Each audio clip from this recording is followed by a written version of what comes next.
샬롬, 하나님의 평강이 여러분의 삶에 가득하시기를 바랍니다.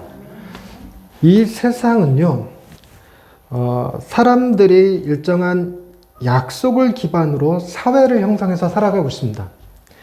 그 약속이 지켜질 때 비로소 공동체가 되는 거고, 약속이 지켜지지 않을 때 무정부주의 같은 혼란의 시대를 맞이하게 될 것입니다.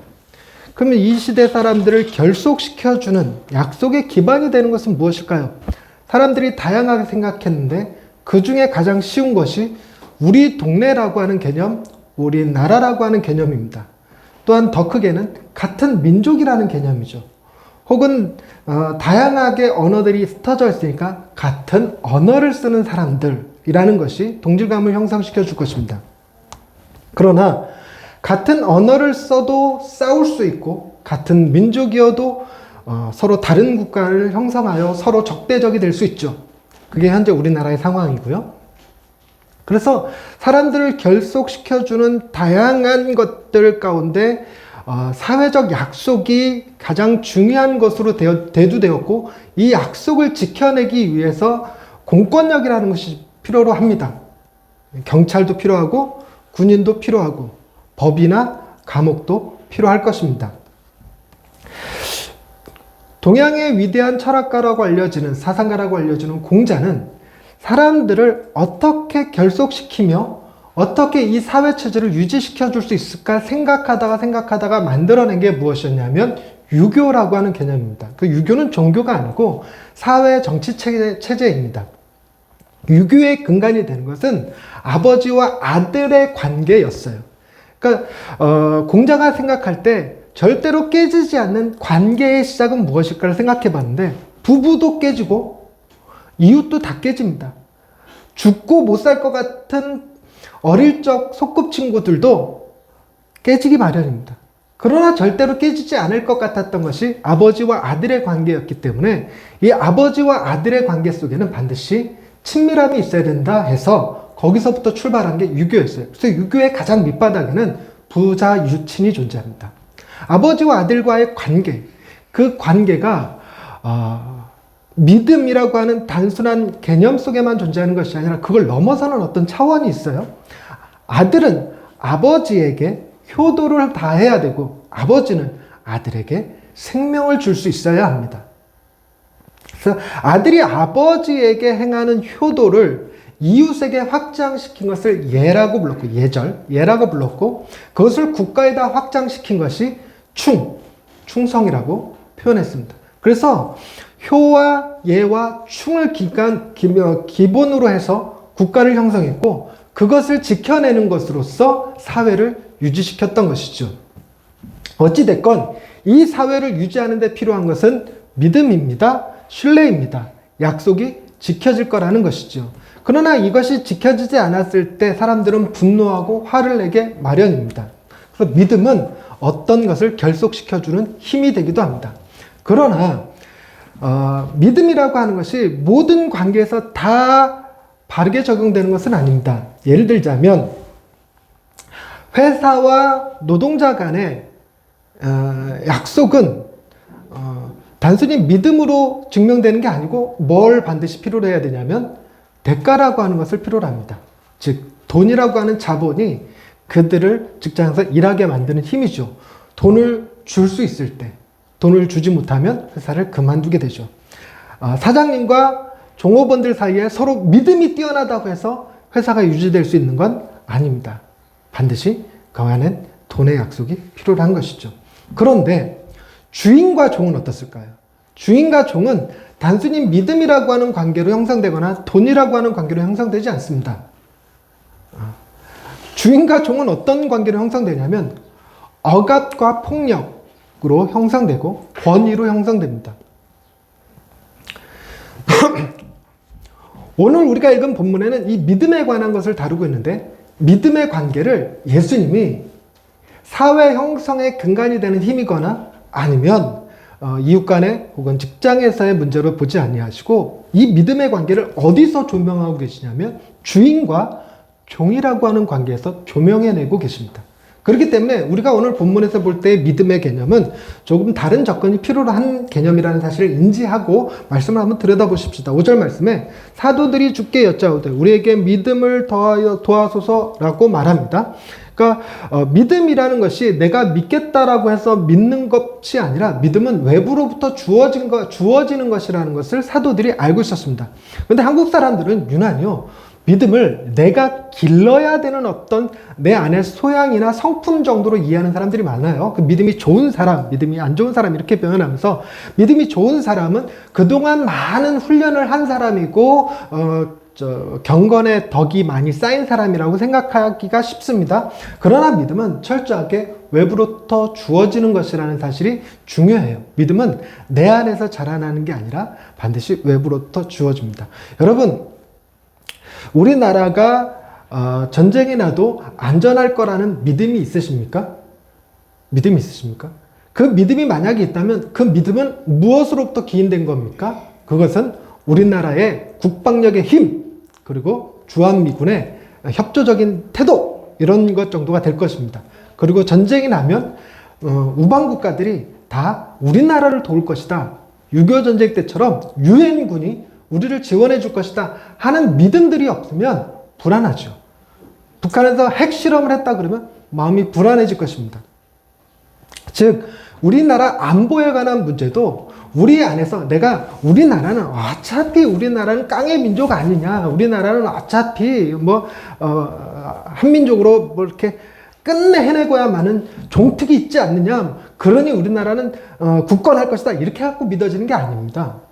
외부적 조건들이 필요로 하는 거죠. 그게 믿음의 특성입니다. 사도들도 알았던 거예요. 근데 문제는 왜 뜬금없이 사도들이 주님한테 믿음을 더하여 달라고 하는 요구를 했을까라는 사실입니다.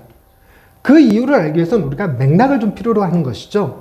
우리가 15장서부터 쭉 이어지는 이야기들을 듣고 있는데 15장의 이야기를 가만히 생각해 보시면 예수님께서 세리와 죄인들과 함께 식사를 하셨고 바리새인들이 그걸 질투를 했어요.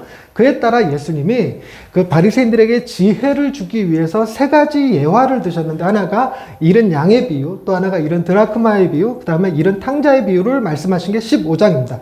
그리고 16장에 넘어와서는 약간 분위기가 변화되면서 16장에는 주로 무슨 얘기가 나오냐면 불의한 청지기, 돈에 관한 이야기가 나와요. 돈을 빌려줬고 탕감시켜주는 관계 속에서 그 빚의 이자 정도를 탕감해준 종을 지혜롭다고 얘기했고, 예수님이 그 결론으로다가 하나님과 재물을 겸하여 섬길 수 없다는 말씀을 해주셨죠.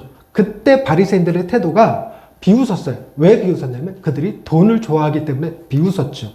근데 예수님의 이어지는 예화 속에 지난주에 다뤘던 부자와 거지 나사로, 여러분 누가 천국에 갔죠? 나사로가 천국에 갔습니다. 부자는 지옥에 갔어요. 본문상 다른 이유 하나도 없습니다. 부자는 뭐여서 지옥 갔냐면 부자여서 지옥 갔고, 나사로는 왜 천국에 갔냐면 거지여서 천국에 갔습니다. 이런 이야기들이 바리새인들만 힘들게 했던 게 아니에요. 여러분, 바리새인들만 돈을 좋아했던 게 아닙니다. 이 이야기를 듣는 사도들, 제자들 역시 쉽게 마음에 받아들이기 어려운 거였습니다. 왜냐하면 당대의 문화는 부자들이 하나님의 축복을 받은 자고 거지들이 하나님의 저주를 받은 자이기 때문에 축복받은 자들이 천국 가고 축복받지 못한 자들이 지옥 가게 돼 있었어요. 그들은 그래서 어떻게든지 복을 받으려고 애를 썼는데 어느 정도였냐면 부모님께 드려서 효도가 될 것도 고르반이라고 하는 제도를 만들어서 헌금해버리고 과부의 2렛돈까지 그거 먹고 한 끼를 버텨야 되는 그 2렛돈까지 헌금하게 만들 정도로 이 세상의 부요함에 집착하게 만들었습니다. 왜냐하면 단순히 이 세상에서 부요함이 부요함으로 끝나지 않고 그것이 곧 천국으로 들어갈 수 있는 자격 조건 가치도 여겨졌기 때문이죠. 가장 기본적으로 생각해봐도 여러분, 십계명을 지키는 사람이 천국 갈까요? 십계명을 지키지 못하는 사람이 천국 갈까요? 그 당시 문화 속에서는, 유대교에서는 십계명을 지켜야 천국에 갑니다. 근데 가만히 생각해보면 안식일을 기억하여 거룩히 지키는 것도 주인이어야 지키는 거지 종에게는 지킬지 말지를 결정할 권한이 없습니다. 주인이 너 나가서 일해, 그러면 일해야 돼요. 더더군다나 주인이 유대인이 아니라 그 당시에는 로마의 지배하에 있었기 때문에 로마인의 지배 종으로 일하는 사람들 같으면 절대로 십계명을 지킬 수가 없습니다. 뿐만 아니라 안식일을 기억하여 거룩히 지키라는 말에 너나 내 아내나 남종이나 여종이나 아들이나 딸이나 내 문 안에 유하는 객이라도 아무 일도 하지 말라라고 말씀하셨는데, 내가 가난하면 내 집안에 남종이 어디 있고 여종이 있고 소가 어디 있고 양이 어디 있고 내 집안에 유하는 객이 어디 있겠습니까? 아예 그 말씀을 지킬 만한 전제 조건이 성립이 되질 않죠. 그러니 하나님의 말씀을 지키기 위해서, 단순히 십계명 하나를 지키기 위해서도 우리에게는 뭐가 필요하냐면 재물이라고 하는 것이, 부요라고 하는 것이 필요했습니다. 더더군다나 말씀을 잘 지키면 구약엔 뭐라고 그랬냐면 나가도 복을 받고 들어와도 복을 받고 떡강주리가 복을 받고 들에는 양떼가 소떼가 풍성할 것이라고 약속하셨으며 포도주 틀에는 포도주가 차고 넘칠 거라고 약속하셨으니까 그것이 다 뭘로 느껴졌냐면 부요함으로 연결했어요. 부요함. 그런데 그런 사람들이 다 지옥 간다고?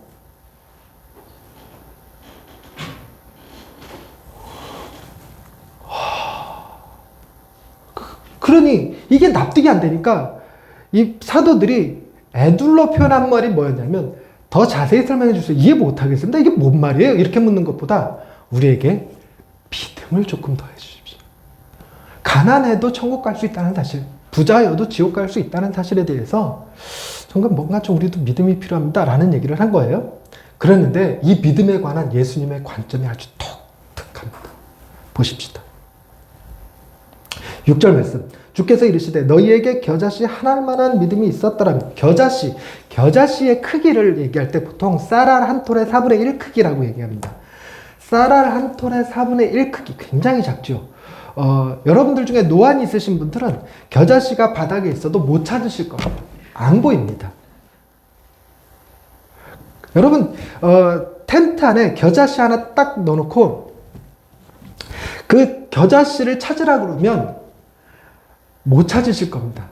있긴 어딨어. 여기 텐트 안에 겨자씨 없어. 팩트는 있어요. 겨자씨가 있지만 눈에는 안 띕니다. 안 보입니다. 그만한 믿음이라는 것을 우리에게 있다라고 할 때, 여러분, 우리가 그 겨자씨만한 믿음이 우리 안에 있는지 없는지 알 수 있을까요? 없을까요? 잘 모를 가능성이 커요. 그리고 사람들이 볼 때도 저 사람 믿음이 있다 이런 말을 들을 수 있을까요? 없을까요? 그건 역시 확실치 않습니다. 그만큼 작은 거예요. 그만큼 작은 거. 그러니까 이거는 있다고 해야 되나 없다고 해야 되나 이런 느낌이죠. 그런데 없는 것 같이 보이는 믿음이 겨자씨 하나만큼이라도 있다면, 즉 흔적만이라도 있다면, 이것이 가지는 능력은 어느 정도냐면, 그 다음 말씀 보시면 뽕나무더러 뿌리가 뽑혀 바다에 심기어라 하였을 것이요 그것이 너에게 순종하였으리라, 이렇게 얘기합니다. 이 문장을 여러분 잘못 이해하면 이렇게 이해합니다. 내가 믿음이 있으면 엄청난 일을 할 수 있겠구나라고 생각하는 거예요. 이 문장을 잘못 이해하면, 대부분 많은 사람들이 그렇게 이해했어요. 저도 그렇게 이해했었고, 주여! 그래서 어릴 적에, 주여, 내게도 겨자씨 하늘 만한 믿음이 있게 하여 주옵소서. 그래서 여기는 뽕나무로 나왔지만 어느 본문에서 산을 옮긴다고 표현했어요. 주여, 저 산을 옮기게 하여 주시옵소서. 그리고 그때 생각에 믿음이 겨자씨 하늘만큼만 있어도 뭐 할 수 있다고 생각하냐면, 돌이 변하여 금이 되게 할 수 있고, 물이 변하여 포도주가 되게 할 수 있다고 생각했어요. 결국은 어디로 연결되는 믿음이었냐면, 그 믿음이 전부 다 부자가 되는 길로 연결되는 믿음이었어요. 여러분, 우리가 정말로 믿음이 있어서, 겨자씨 하나만한 믿음이 있어서 뽕나무를 이렇게 말로 명령해서 뽕나무가 내 말에 순종해갖고 딱 뿌리가 뽑히더니 바다에 가서 심겨. 그럼 죽는 행위예요. 죽는 행위. 바닷물에서 뽕나무가 살 수 있는 거 아닙니다. 죽는 행위인데도 불구하고 내 말이 얼마나 권위가 있고 능력이 있는지 순종하는 거예요. 순종. 이게 이렇게 순종하는 거를 실제로 할 수만 있으면, 여러분, 우리는 어마어마한 떼돈을 벌 수 있습니다. 세상에 이런 일이 출현하고, 그것이 알고 싶다에 출현하고, 많은 사람들을 모아놓고 실제로 실현해 보여줘. 그러면 누구 저리가 나냐면, 그 만리장성을 통과했던 애가 누구죠? 마술사? 그 유명한 마술사 있죠. 왜 마술사 이름이 생각이 안 나는데, 저 어릴 적에는 숟가락을 구부러지게 하는 마술사도 있었어요. 그 마술사보다도 더 대단한 쇼를 할 수 있죠. 라스베가스에서 공연 한번 하면 어마어마한 돈을 벌 겁니다. 그거 하나만으로. 우리는 다 그렇게 연결이 돼요. 그런데 말씀을 다시 한번 읽어봅시다. 천천히. 주께서 이르시되 너희에게 겨자씨 하나일 만한 믿음이 있었더라면 이 뽕나무들어 뿌리가 뽑혀 바다에 심기어라 하였을 것이요. 하였을 것이요. 무슨 얘기냐면 이 말을 하는 것 자체가 뭐가 있어야 가능한 얘기였냐면 믿음이 있어야 할 수 있는 일이었다는 거예요. 겨자씨 하나일 만한 믿음이 있어야 이 말을 할 수 있다는 거예요. 말. 여러분들이 아무리 믿음이 있어도 공개석상에서 여러분 저 소나무에게 바다에 가서 빠져라 이렇게 말할 수 있겠습니까? 그것도 공개석상이 아니라 여러분이 테스트 삼아서라도 아무도 보지 않는 곳에서 내게 과연 겨자씨 하나일 만한 믿음이 있는지 없는지 테스트하기 위해서 그 말을 할 수 있을 것 같으세요? 못합니다. 그 말을 하는 순간 현타 옵니다. 미친 거 아니야 내가? 이런 생각이. 이 미친 것 같은 행위를 왜 해야 되냐면 주인이 하라고 시켰기 때문입니다. 예를 들자면 이런 겁니다. 하나님께서 모세에게 나타나서 이스라엘 백성들을 이집트 종살이라는 곳에서 해방시키라고 명령하셨어요.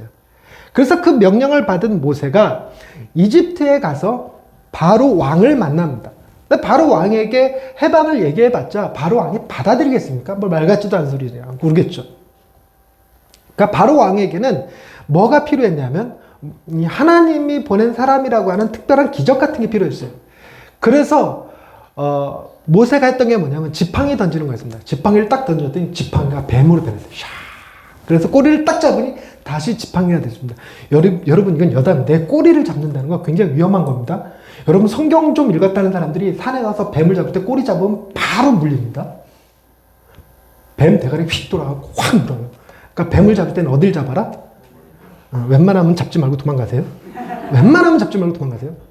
이 뱀 잡는 땅꾼들이나 이렇게 잡는 거지 우리 같은 사람들 잘못 건드리면 그냥 크게 다치기만 합니다. 그래서 뱀 꼬리는 절대 잡는 게 아닌데 뱀의 꼬리를 딱 잡아요. 그랬더니 도로 지팡이가 돼버렸어. 이것만 하면 대단할 것 같은데 문제는 이집트의 마술사들도 그거는 해요. 지팡이 던져서 뱀 대고 꼬리 잡으면 지팡이 되고 이거는. 그러니까 바로가 이런 허접대기 마술사 같은 놈 이런 느낌이죠. 그랬더니 하나님이 바로가 보는 앞에서 바로가 이제 이집트의 나일강이라고 있는데 나일강에 와서 이렇게 그 나일강 신에게 태양신에게 숭배하는 제사를 하는데 그 제사 지낼 때 나일강에 가서 나일강 물을 바가지로 퍼서 이렇게 부으라는 얘기를 합니다. 그때 어떤 일이 벌어질 거냐면 그것이 물이 피로 변하는 일이 벌어져요. 첫 번째 기적이죠. 나일강 전체가 피로 쫙 물드는 겁니다. 나일강을 신처럼 섬겼던 사람에게 너희의 신은 이제 죽었노라 라고 보여주는 사형선과 같은 일이죠. 근데 여러분 여기서 중요한 게 이런 겁니다. 모세가 가서 물을 퍼서 부으면 반드시 그 물이 피로 변할 거라고 하는 믿음이 모세에게 있었을까요? 없었을까요?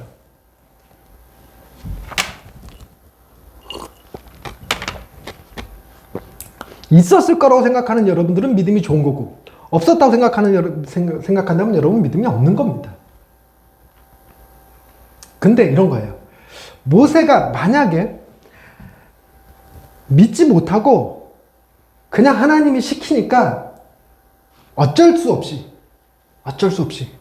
죽을 각오로 혹은 망신당할 각오로 물을 퍼서 부었다면 그 물이 피로 변했을까요? 안 변했을까요? 이 관점입니다. 물이 피로 변하는 데 있어서 모세의 믿음이 어떤 영향을 줬을까요? 안 줬을까요? 라는 것입니다. 안 줬다는 거예요. 물이 피로 변하는데 모세의 믿음이 필요한 게 아니라 하나님의 능력이 필요한 겁니다. 하나님의 능력은 모세가 하는 행위, 즉 말씀에 대한 순종으로 역사하는 거죠.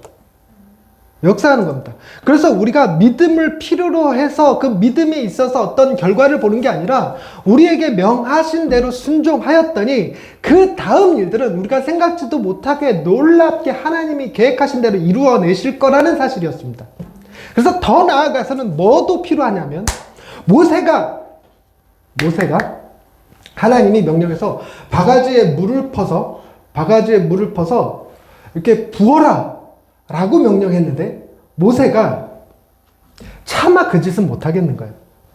바가지 들고 제사 지내는 바로왕 앞에 가갖고 뚜벅뚜벅 가서 날강물을 퍼서 이렇게 붓는 행위, 그거는 뭔가 어색해, 뭔가 좀 대단한 게 필요할 것 같아.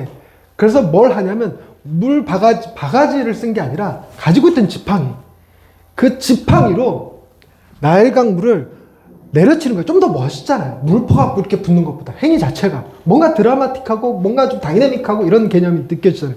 그래서 하나님께서는 분명히 바가지를 퍼서 부으라고 했는데 지팡이 들어서 내리치면 이건 하나님 명령에 순종한 건가요? 아니요. 이런 건 순종이라고 하지 않습니다. 이런 건 순종이라고 안 해요. 그러면 물이 피로 변할까요? 안 변할까요? 안 변할 것 같죠. 그런데도 변해요. 뭘로 알 수 있냐면 실제로 그 일이 있었습니다.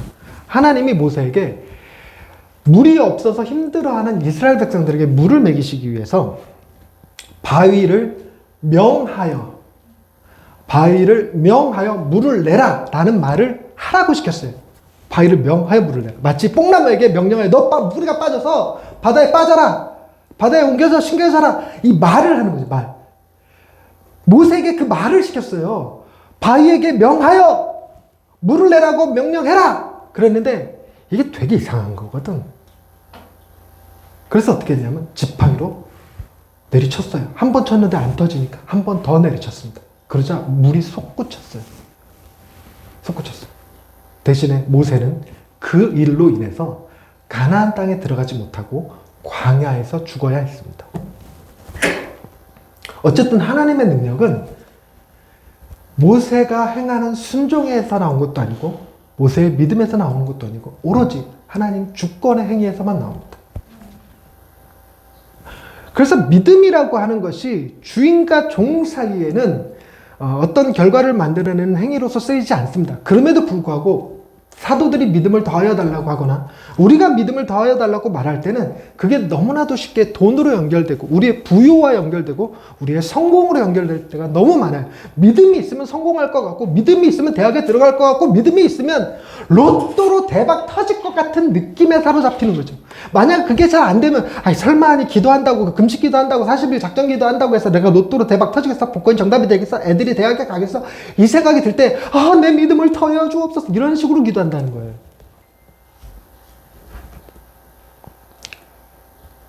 그렇지 않습니다. 그러면서 예수님이 이렇게 얘기합니다. 7절 말씀. 믿음에 있어서 중요한 건 너희가 어떤 존재냐는 건데 7절 너희 중 누구에게 밭을 가거나 양을 치거나 하는 종이 있어 너희에게 종이 있다는 거예요. 네가 만약에 주인이라는 거 입장을 바꿔서 생각해 보라는 거예요. 입장에서 네가 만약에 주인이라면 그 종이 밭에서 돌아오면 그 종에게 곧 와서 앉아서 먹으라 라고 말하겠냐? 그때 당시 사고방식 지금도 마찬가지지만 종에게 그렇게 하는 사람은 없다는 거예요. 거기에 대해서 이 사도들은요 1절 의견을 달지 않죠. 여기서 출발합니다. 8절 도리어 그더러 내 먹을 것을 준비하고 띠를 띠고 내가 먹고 마시는 동안에 수종 들고 너는 그 후에 먹고 마시라 하지 않겠느냐? 너희가 만약에 주인이라면 종들에게 그렇게 행하지 않겠느냐? 그게 당연한 거 아니냐? 그게 맞는 것 아니냐? 그리고 9절 말씀 명한 대로 하였다고 종에게 감사하겠느냐? 내가 내가 너에게 명령하여 저 뽕나무에게 말하라 이렇게 옮겨서 빠지게 하라 그래서 그렇게 니들이 했는데 그렇게 해서 그 뽕나무가 순종했는데 그렇다고 내가 니들한테 고맙다고 해야 되겠냐? 아니라는 거죠. 그리고 나서 이렇게 얘기하십니다. 10절 말씀 이와 같이 너희도 명령받은 것을 다 행한 후에 명령받은 것을 다 행하는데 믿음이 필요할 것 같으냐? 아니에요. 그냥 명령했으면 명령대로 순종하고 순종하지 않으면 죽는 거지. 그냥 쫓겨나거나. 그리고 니들이 취할 태도를 태할 치도라고 할 말을 뻔했어요. 취할 태도는 우리는 무익한 종이라. 우리가 하여야 할 일을 한 것뿐이라 라고 말해야 되는 거지, 거기에 대한 어떤 대가를 요구하거나 부를 요구하거나 해서는 안 된다는 것이죠. 여러분, 이 개념을 이해할 수 있다면, 무익한 종이라는 개념이 그때 당시에 분명히 있거든요. 지금보다 더하죠. 당시에는 신분제 사회였으니까. 그렇다면 부자들이 하나님께 순종하여 받은 복이겠느냐? 하나님이 부자들에게 순종해 주었으니 고맙다고 살해했겠느냐? 그게 맞는 거겠냐? 부자가 하나님의 축복을 받아서 부자가 된 거겠냐? 이런 얘기입니다. 만약에 나는 하여야 할 일을 했을 뿐입니다, 나는 무익한 종입니다 라는 개념으로 따지면 누가 진실된 종이냐? 가난한 자들이죠. 가난한 자들이. 그들은 여전히 유대교 안에서 태어나서 유대교 율법을 지켰고 할 수 있는 한 최선을 다해서 자신들이 할 수 있는 범위 안에서 율법을 외우고 회당에 갔으며, 심지어 먹고 살 돈도 없는데 그 두 랩돈마저도 이 서기관들의 가르침 따라서 하나님께 헌금해 버릴 정도로, 그래서 더더욱 가난해진 거죠. 고르반조차도 하나님께 드리고, 그랬던 그 사람들이 하나님께 하나님이 그들에게 감사해야 되겠느냐? 그들이 진짜죠. 오리지널이 되는 거죠. 만약에 이 말씀대로라면 부자들은 다 가짜가 되는 셈이고, 그래서 그들은 지옥에 갈 수밖에 없는 거겠죠. 그래서 여러분, 주인과 종의 관점에서 종은 주인의 명령에 순종함으로써 관계가 유지되는 거예요. 순종함으로써 관계가 유지되죠. 더 자세하게는 순종이 아니라 복종입니다. 복종함으로써 그 관계가 유지되는 것입니다. 그게 당연히 지극히 당연한 논리고 그 당시에 통용되는 분위기였습니다. 그런데 종들 중에는 내가 종이라서 주인의 말씀에 주인의 말씀에 순종합니다 라고 하는 종들도 있지만, 다른 이유로 순종하는 종들도 있었습니다. 그게 뭐냐면요, 지금처럼 이 종의 개념이 아프리카 흑인들 잡아다가 강제로 너 평생 종이야 이런 개념으로 쓴 게 아니었어요. 그러니까 돈을 빌리고 갚질 못해서 그 빚을 갚을 때까지, 길어야 7년이었습니다. 혹은 50년인데 50년이라는 게 주기적으로 오기 때문에 남은 기간이 3년 혹은 30년 이렇게 남아있을 수 있어요. 반드시 죽을 때까지 종이 되는 건 아니에요. 해방의 때라는 게 있습니다. 반드시. 희년이라는 것도 있고 안식년이라는 것도 있고 다양한 제도를 통해서 풀려납니다. 그런데 그 종들 중에 이 집에 대대로, 우리 자손들 대대로 종이 되겠습니다를 서약하는 행위가 있어요. 그걸 하려면 뭐 해야 되냐면, 종이 그 집 문설주에다 귀를 대고 송곳으로 귀를 뚫어야 됩니다. 그리고 그 피를 문설주에 묻혀야 돼요. 그러면 그 종은 그 집의 종이 될 수 있어요. 영원한 종이, 그 집의 대대로 종이 될 수 있습니다. 그 짓을 도대체 왜 하는 걸까요? 단순히 주인과 종의 관계를 뛰어넘어서 부모와 자식 간의 관계처럼 이어지는 경우들이 많이 있었습니다. 그런 경우가 있었어요. 그러니까 즉, 종들이 그 주인을 너무 사랑하게 된 거예요. 그 사랑해서 이 주인의 집에서 떠나기가 싫었어요. 그래서 주인의 집에 종으로 계속 있고 싶어서 귀를 뚫는 경우도 있었습니다. 물론 해방돼봐야 어디 가서 먹고 살 길이 없어서 먹고 살기 위해서 그냥 이 집에 종으로 계속 남겠습니다 하는 경우도 물론 있었겠죠. 사랑의 관계에 의해서 순종하는 경우도 있었다는 것이죠.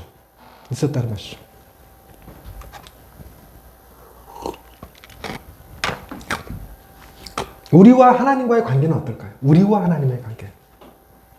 여러분, 우리와 하나님의 관계 속에서 제일 좋은 거는, 하나님이 말씀하셨으니 나는 순종합니다. 이게 제일 좋은 게 아니라 가장 보편적인 것일 거예요.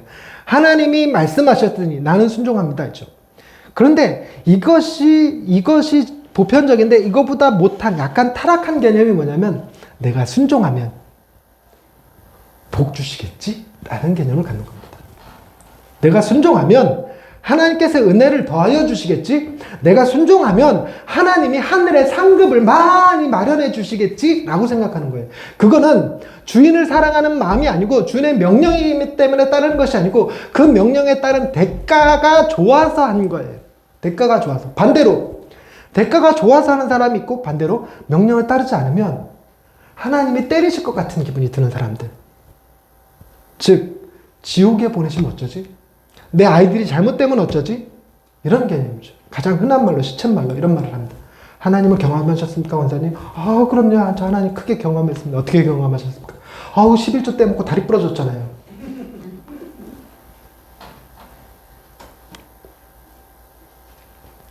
이것의 확장판이 뭐냐면 예수 왜 믿습니까? 천국 가고 싶어서요.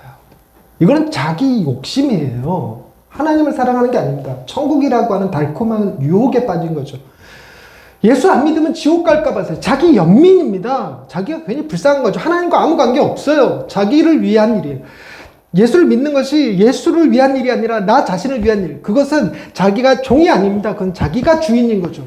그래서 그런 사람들의 신앙 태도는 늘 언제나 하나님을, 예수님을 종처럼 부려먹으려고 이거 해주세요, 저거 해주세요, 이거 해주세요, 저거 해주세요. 그래서 신앙이 어떻게 형성되냐면 자기가 기도한 대로 응답이 되면 자기 공로로 하고 생각을 하고 응답이 되지 않으면 하나님을 원망하거나 자기 자신이 자기 비하에 빠집니다. 나는 쓸모없는 놈이야. 난 이것도 제대로 못하는 놈이야. 생각을 갖게 마련이에요. 그래서 늘 긴장해. 예배라는 것도 신앙이라는 것도 믿음이라는 것도 늘 긴장이어서 하나님 앞에 진정한 평안을 누리질 못해요. 세상이 줄 수 없는 평안을 누려야 되는 게 신앙인인데도 불구하고 늘 언제나 내가 잘못하면 하나님이 때리시겠지? 내가 잘해야 우리 애들이 복을 받겠지? 내가 쌓은 기도가 있어야 내 아들이 평탄하게 자라겠지? 이런 생각에 너무 많이 사로잡혀 있고 이런 이야기들이 세상에 넘쳐나요. 어거스틴이 왜 위대한 성자가 될 수 있었냐면 그의 어머니 모나카에 눈물 어린 기도가 있었기 때문입니다. 이렇게 얘기를 합니다. 제가 어디 가서 집회를 하면 목사님들이 아이고 전 목사님을 위해서 교인들이 많이 기도해 줬나 보다. 우리 교인들을 몰라도 너무 모른다 진짜. 하나님의 은혜를 은혜로 보지 못하는 거예요. 삭도 아니고 뇌물도 아닌 오리지널 은혜인데 그걸로 하는 건데 그래서 주님께서 명령하신 대로 내가 목회를 한다고 해서 내가 하나님으로부터 감사를 받아야 되겠습니까? 내가 목회를 한다고 해서 하나님이 내 자식들을 책임져야 되겠습니까? 그런 거 아니거든요. 내 자식은 내 자식대로 하나님께 순종해야 되는 거지. 근데 더 놀라운 것은 우리의 태도가 그러해야 됨에도 불구하고 하나님은 순종하는 자들에게 놀랍도록 크신 상을 준비해 주셨어요. 물론 그것이 저 생각에 금멸류관이네, 생명의 멸류관이네, 구중궁궐이네, 황금길이네 이런 걸로 연결되는 거는 결코 아니라고 보는데 여러분 내가 순종하는데 상 받기 위해서 순종하는 것과 벌 받을까봐 두려워서 순종하는 것하고 내가 그를 너무나 사랑해서 순종하는 것은 순종하는 자의 기쁨의 크기가 달라집니다.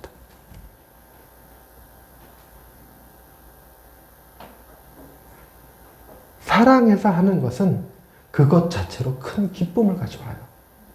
해줄 수 있는 게 있어서 감사하고 내가 이렇게 도울 수 있는 게 있어서 감사하고 내가 정말 무익한 종이라 생각했는데 주인에게 도움이 될 수 있어서 감사하고 우리가 주님의 일을 하는데 더 감사한 건 주님의 일을 통해서 상을 받아서가 아니라 주님이 하시는 위대한 일에 나를 써주신 것에 대한 감격으로 일하는 거예요. 감격.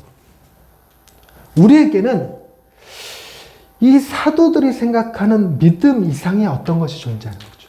사도들이 생각하는 믿음 이상의 어떤 것.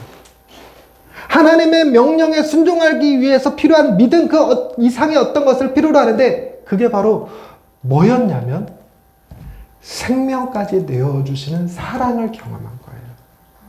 생명까지 내어주신 나를 생명까지 내어주셔서 사랑하신 이를 내가 사랑하지 않을 수가 없어요. 근데 내가 어떤 존재였는지를 깨닫냐면 나는 무익한 종이었는데 나를 위해서 생명까지 내어주셨어. 내 처지를 아는 게 중요합니다. 내가 어떤 존재는. 나 정도 되면 생명 내줄만 하지 않아. 이런 생각을 가질 수 있는 존재가 아니에요. 나는 그저 무익한 종입니다. 여러분 밭에 가서 일하라 그러면 밭에 가서 일합니까? 일 하는 순간 밭이 다 망가집니까? 여러분 살면서 경험하죠. 여러분이 손대는 건 잘 됩니까? 다 망가집니까? 웬만하면 내가 손대는 거 다 망가져요. 그럼에도 불구하고 나는 무익한 종인데 죽어줬어요. 근데 죽어주신 이가 누군지를 기억해야죠. 죽어주신 이가. 그는 어떤 분입니까? 내 동료가 아니에요. 내 마누라가 아닙니다. 내 아빠가 아닙니다. 나는 그저 무익한 종인데 그런 나를 위해서 내가 그 집에서 죽거나 쫓겨나야 될 판인데 그 집 주인의 아들이 이런 무익한 나를 너무 사랑해서 내가 이 집에서 쫓겨나지 않도록 내가 이 집에서 죽지 않도록 십자가에 대신 죽어주신 거예요. 그 결과 무익한 종이 용서받았다 정도가 아니라 그 집의 문설주에다가 볼때기 딱 대고 구멍 딱 뚫어서 이 집의 영원한 종입니다를 증명하는 정도가 아니라 그 일로 그 집의 상속자가 됩니다. 아들이 되는 거죠. 무익한 종이었는데 쫓겨날 수밖에 없는 종이었는데 죽을 수밖에 없는 종이었는데 나를 얼마나 사랑하셨는지 주인님 집의 아드님께서 대신 죽어주시고 나를 그 아드님의 호적에 대신 넣어주신 거예요. 그래서 나는 상속자가 되는 거죠. 그러면 그때부터 내가 종이기 때문에 일하겠습니까? 명령을? 그때부터 내가 순종하면 하나님 주인님이 내게 상 주시겠거니 하고 일하겠습니까? 아닌 거예요. 뭐래도 더 해서 주인 기쁘신 것을 보는 것이 내 기쁨이 되는 거죠.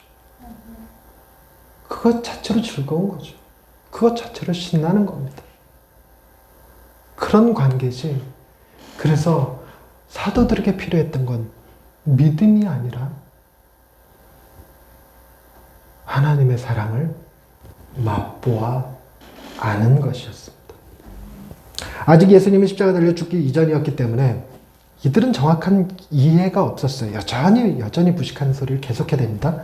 결국 뭐 한 뒤에야 깨닫냐면 예수님이 부활하신 이후에 깨닫습니다. 그때 예수를 3번이나 모른다 부인했던 베드로가 회복되면서 깨닫죠. 네가 나를 사랑하느냐? 네가 나를 사랑하느냐? 말씀하실 때 그때 비로소 우리에게 필요한 건 믿음이 아니라 우리를 사랑하신 주님의 사랑을 깨닫는 거고 그 사랑 앞에 우리도 사랑으로 화답하는 일이라 하시는 것입니다. 여러분, 믿음의 특성이 외부에서 주어지는 거라고 말씀드렸죠. 믿음의 특성이 외부에서 주어지는 거라고 말씀드렸습니다. 사랑은 어떨까요? 사랑도 역시 마찬가지입니다.